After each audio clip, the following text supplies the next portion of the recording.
Hello everyone and welcome back to another Rise of Kingdom video. My name is Legend Ronnie and today I'm going to talk about if it's worth it to do 6 or 7 marches in Heroic Anthem or Strife of the Eight, aka Season of Conquest or aka the Crystal Tech KVK, because it is very important resource wise, or if you're being very efficient, how many marches you want to do on the field.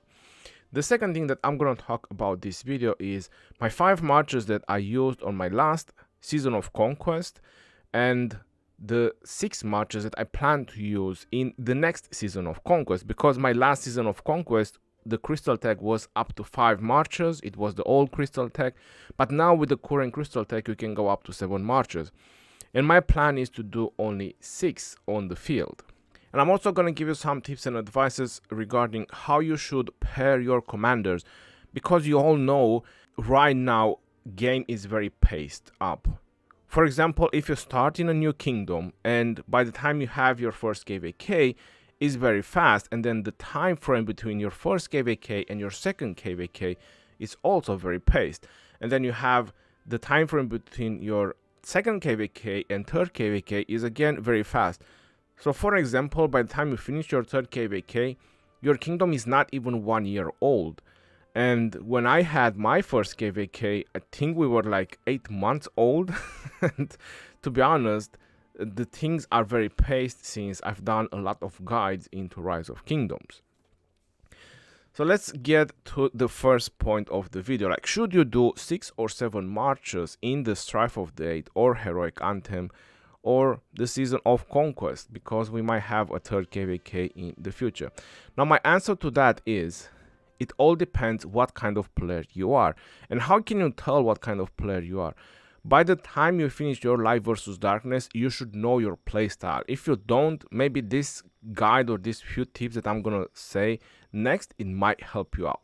So for example, if you're that type of player that empty the hospital all the time, like myself, every time I have 250k into the hospital, I always empty up. Right now we have the power dropped, so I didn't empty my hospital, because we dropped the power. We plan to get as many people as possible in because we dropped Imperium. So we are still under Imperium, and that's what we're trying to do. But when you are in the Season of Conquest, you have around 690,000 hospital. You see the limit right now, because I'm in the home kingdom, is 390,000. 690,000, 720,000 if you have a civilization, or if you have, I don't know, there is circles maybe with the hospital capacity, so it might be a little bit even higher than that. So what I usually do when I refresh my marches in KVK, I just heal the troops. I press heal, I wait for the 30 helps, and I just empty the hospital. But there is a lot of players that don't do that. There is players that just wait until the hospital it's almost literally full, and if I go a little bit like that, you can see the rest of the hospital. So they wait until it's like literally 20-30,000 limit, and then they empty the hospital. Now what will happen if you have 6 marches on the field and you disconnect and your hospital is almost full? Now imagine the amount of dead troops that you have. So for those type of players, it might be better if you just use 3-4 marches on the field, because you don't want to have dead troops. For myself, I prefer to go with as many marches as possible, because I always pay attention to the hospital. Even if I have a couple of dead troops, it doesn't matter. So here is a little bit of a guideline if you should do 6 or 7 marches on the field. The number 1 rule would be you should have over 10 million dead troops. If you have over 10 million dead troops in general, I'm just generalizing this, okay, because there might be people who have 10 million dead troops and they're probably still not paying attention.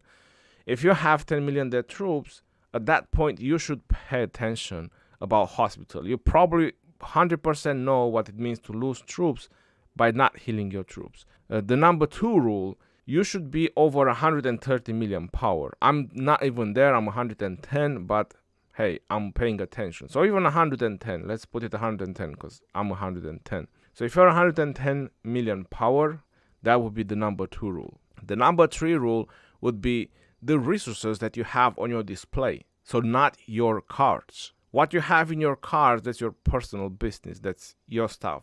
So if you have at least 3 billion of each resource when you go into the KVK, because throughout the battle, obviously they're gonna drop down, and at some point you're gonna have 1 billion of each or no billion of each if you keep fighting. Right now I have 1 billion of each, so obviously I'm not even ready for KVK.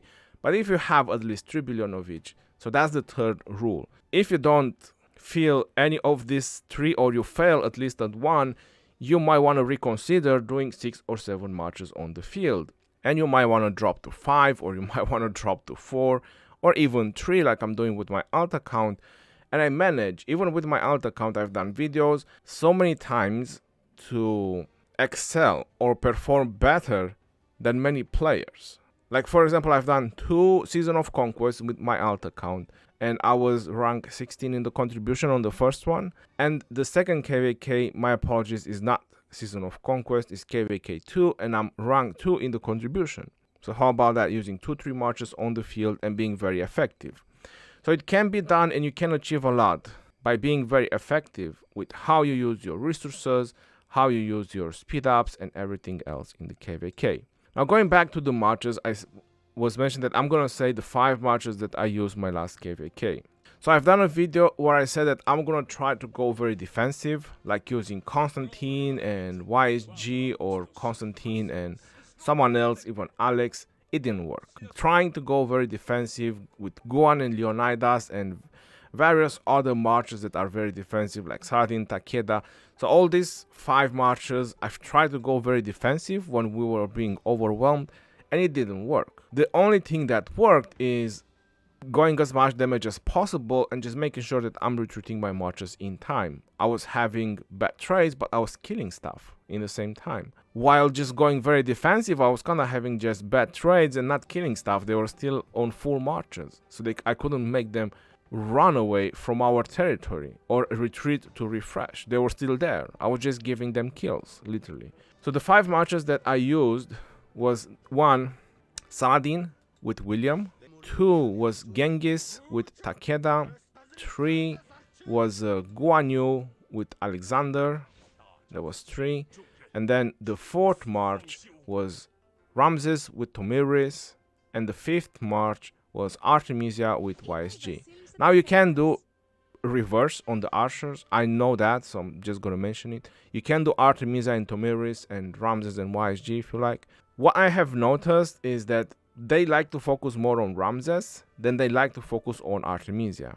So what happens? Ramses with Tomiris is a solo march, is a single target march. If that march gets lower, that's no problem, because you only use it mainly for debuffing. If they don't touch it, it obviously does damage as well, Ramses and Tomiris, especially when you focus on infantry. But Artemisia and YSG, on the other hand, they do AoE. And they weren't very keen on focusing on Artemisia and YSG for some reason, or even my Genghis. It might sound crazy, but they weren't focusing Genghis and Takeda, and that was a good thing, by the way. It might sound crazy, yeah, Genghis is squishy, just go kill him, but the AoE to take down is much more important, like a Guan Yu, an Artemisia and a YSG, a Saladin and William. Those are more important marchers to take down. That's something that I have noticed. They were focusing on Ramses, and even if my Ramses was going on red, I didn't care about the bad trades.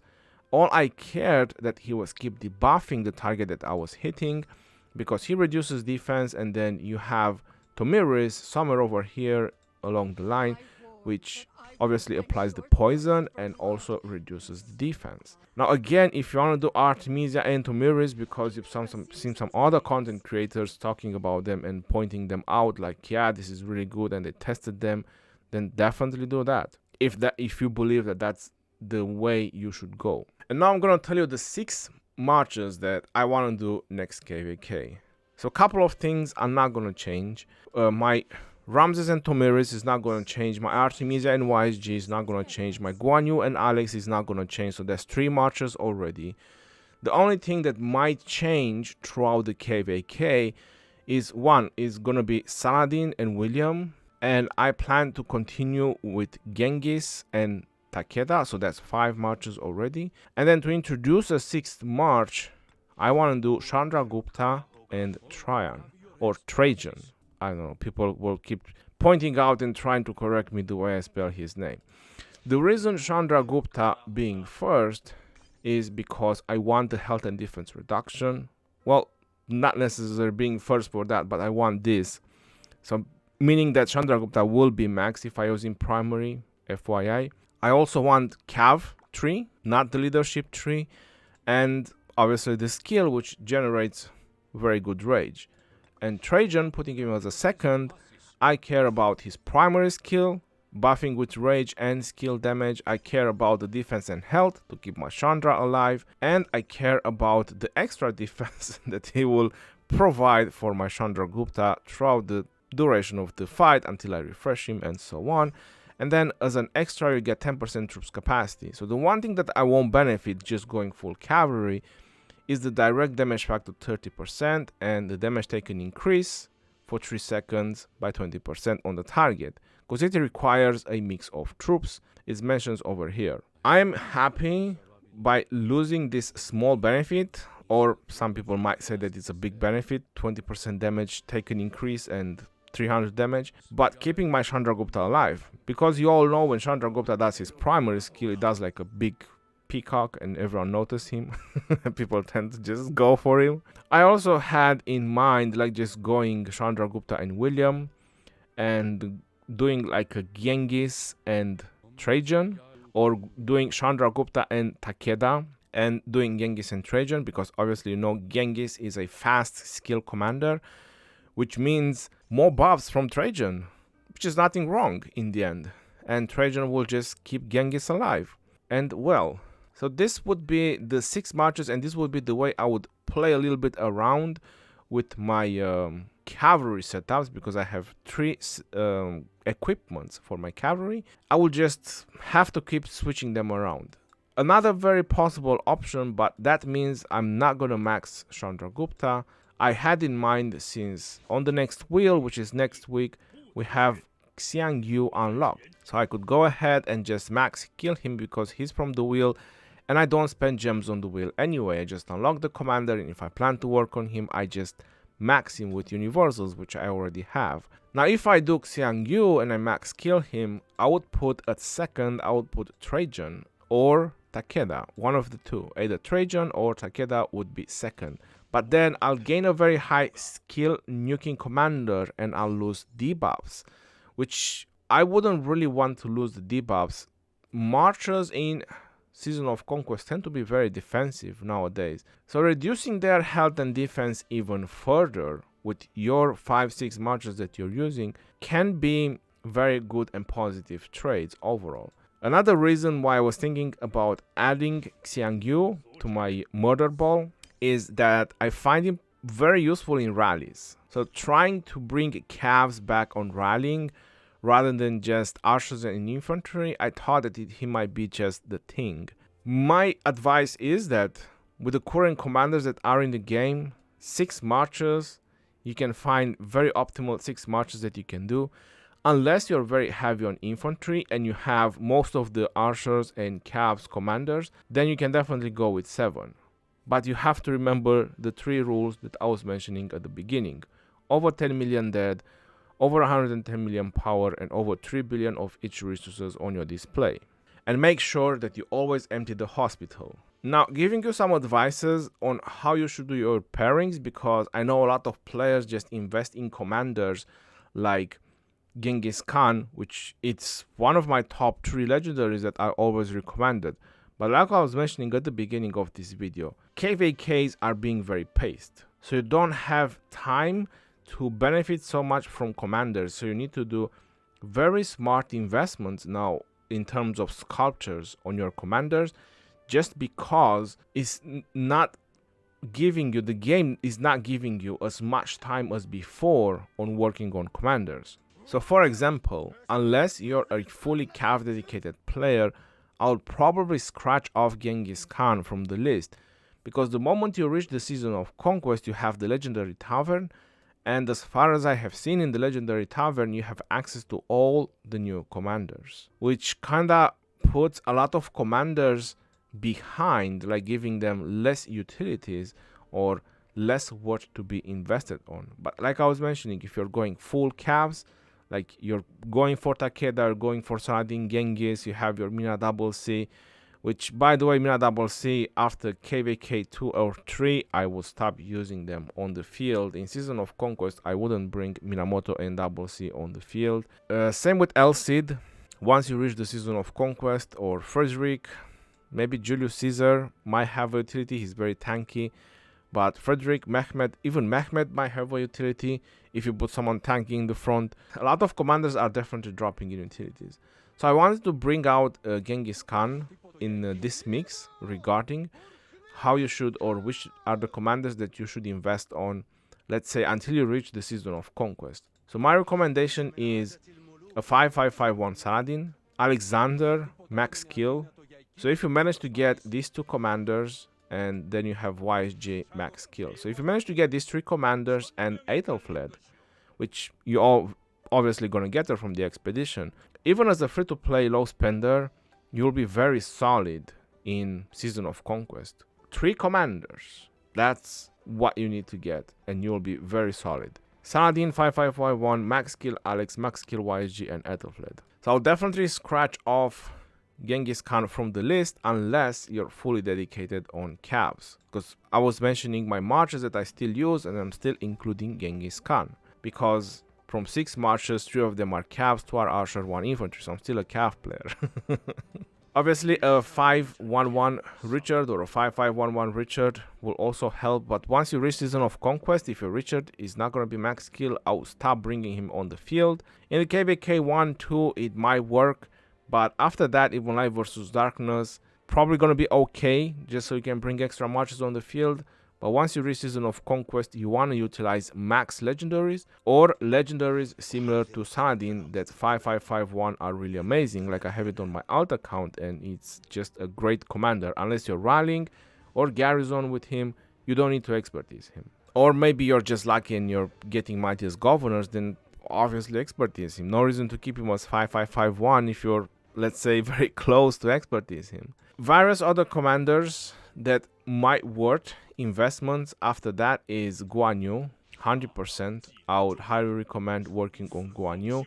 And further down, it depends on what is your plan. Like, if your plan is to just have optimal pairs, then you might want to go for William, so you can do a Saladin William combination, because once you've done your Guan Yu, you can do Guan Yu and Alex, and then you can choose between Artemisia and Ramses, so you can pair with your YSG. So again, you're going further with 3 very optimal that can give you a lot of benefits in Rise of Kingdoms, or a lot of value or good trades and so on. A lot of players are saying, yeah, but Guan Yu and Leonidas are kicking the bums of Guan and Alex. The point is, Guan and Alex can give you a lot more benefits on the field than a Guan and Leonidas. So when you're going on a group battle, you're not going to fight individual with other players.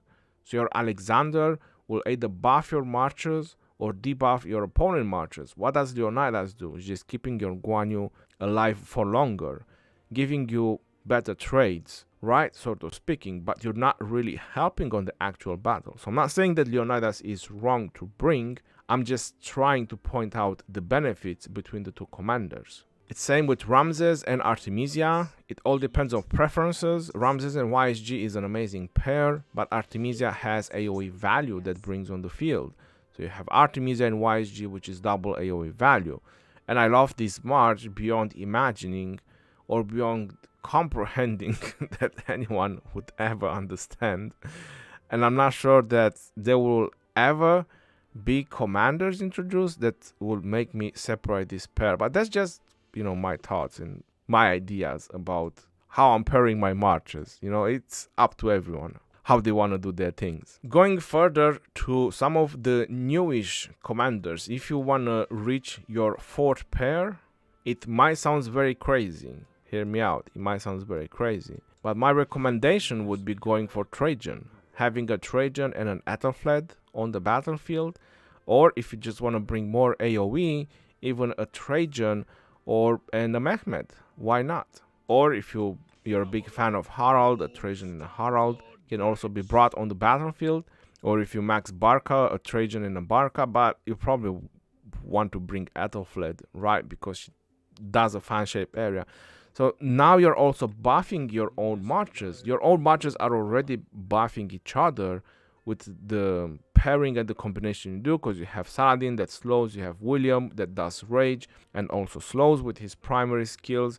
Then you have Ramses that debuffs if you go for Ramses, or you have Artemisia and YSG, which will benefit from those debuffs to do more AoE and rage. And you have Guan and Alex, which silence and also debuffs the target. And then you have Trajan, which again debuffs the target, buffs your marches, and you have Ethelflaed, which debuffs the target even further. So WTF to that. But you can have some very nice 4 pairs by just maxing what, 6-7 legendaries in Rise of Kingdoms. And FYI, those commanders can also help you in Sunset Canyon or Lost Canyon, which a lot of players tend to play very heavily these days. So I would say that there is quite a lot of value that you can get from this video and advices regarding how you should do your marches, your pairings, and so on. And if you're that kind of defensive type of player and you really want to go for Leonidas, I also heard that Leonidas and Harald, they are pretty damn tanky and a stubborn march to go down. But hey, I just wanted to give a couple of recommendations like how you should pair your commanders. And I'm not sure if you noticed, one of the most important things in all these pairings, it's always a defensive commander being first, except Guan and Alex, which they are both kind of a glass cannon a little bit type of commanders, but they're also infantry, and it's very easy to escape with them. If you have a tile, you have a city, you just get them in, and then you get the 100% hasty departure from the expertise of Guan Yu. And even if you want to retreat them, their personal march speed, right? Infantry march speed 15%, and Alex has 30%. So you have a flat 45% march speed with this march. So even if you want to retreat, you're not that slow. It might surprise you. Plus, it doesn't go really that fast down as you would think about. Because you know when someone says glass cannon, oh yeah, I'm just going to swarm it, it's just going to melt. They just don't melt that easy. That's the interesting part. You might have bad trades, yes, but they don't really melt. Further investments that you could do, like if you want to get your 5th march down, it's all depends what is your plan, like going more cabs, more archers. Nebuchadnezzar, a lot of people are praising him to be amazing, like oh my god, OMG, he's really good. You can definitely go for him, but if you go for Nebuchadnezzar, my advice is that you want to go for Ramses too. So that's kind of turning you into an archer already, because you have 2 pairs of marcher, 1 calves, 1 infantry, and 1 mix, because I already talked about Trajan. So if you do Nebuchadnezzar, then you want to go for Ramses too. So you do Nebuchadnezzar and Ramses, and you have another AoE super tanky march, which I would definitely advise. So there you have it. It would be the very 5 solid marches that you should, follow a path in Rise of Kingdoms. So I hope you got a lot of things from this video, and I hope you did enjoy this video. And until next time, this is your boy Geroni signing off. Peace out, y'all, and take care. See you on the next one, and stay safe out there, my friends.